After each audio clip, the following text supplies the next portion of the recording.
আসছে অর্থবছরে কমে আসুক নিত্যপণ্যের দর, কমুক জীবনযাত্রার ব্যয়, এমনটাই প্রত্যাশা সাধারণ মানুষের। ব্যবসা বাড়ার আশা উদ্যোক্তাদের, সেই সাথে চাওয়া কমে আসুক ব্যবসার খরচ, স্বস্তি আসুক ভ্যাট ট্যাক্সে। বাজেট নিয়ে বিভিন্ন শ্রেণী পেশার মানুষের সাথে কথা বলেছেন রজিবুল মিজান, ছবি তুলেছেন মোহাম্মদ আলী। 250-টিরও বেশি ডিজাইন অপশন নিয়ে ওয়ালটন স্মার্ট ফ্রিজ, বোঝে আপনার প্রয়োজন। আব্দুস সালাম পেশায় কর্মকার, তৈরি করেন ছুরি চাকুর মতো যন্ত্রপাতি।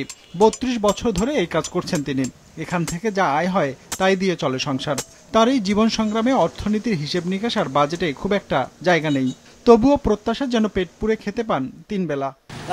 সব জিনিসের তো দাম বেশি, যে আমার কথা আমি যা কামাই করি তাতে আমার চলে না, সংসারে খুব কষ্ট হয়। এই হিসেবে ক্ষেত্রে মনে করেন যে দেখা যায় যে জিনিসপাতির দামটা একটু কমালি পারে, তাতে আমার মনে হয় জনগণ একটু ভালোভাবে চলতে পারবে।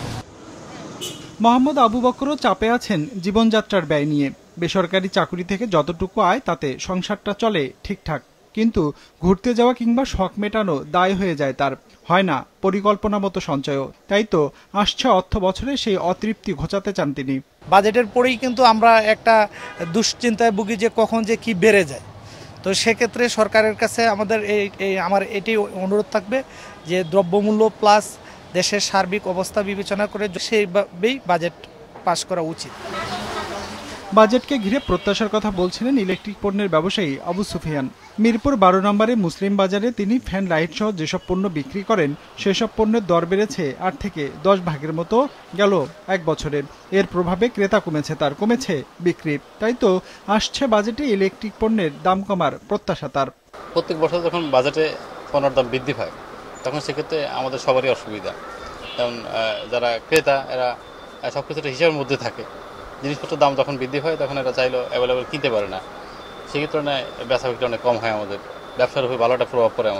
আমাদের প্রত্যাশা হচ্ছে যেন প্রত্যেকটা বাজেটেই মানুষের জিনিসপত্রের দাম হাতের নাগালে থাকে।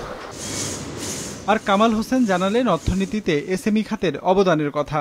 কিন্তু সমস্যা হলো কামাল হোসেন পাটের তৈরি ব্যাগ কিংবা শৌখিন পণ্য তৈরি করেন, তার কাঁচামালের দর বেড়েছে।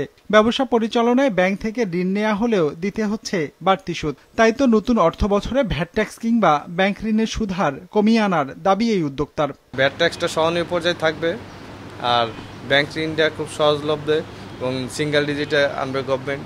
প্রোডাক্টের যে দামগুলি যেমন অ্যাক্সেসরিজ, তারপরে সুতা, এই আর বিশেষ করে বিদ্যুতের যে সাপ্লাইটা, এটা আমাদের জন্য খুব জরুরি।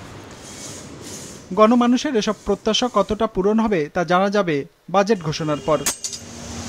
রঞ্জিবুল মিজান, বিজনেস রিপোর্ট, মাছরাঙা টেলিভিশন।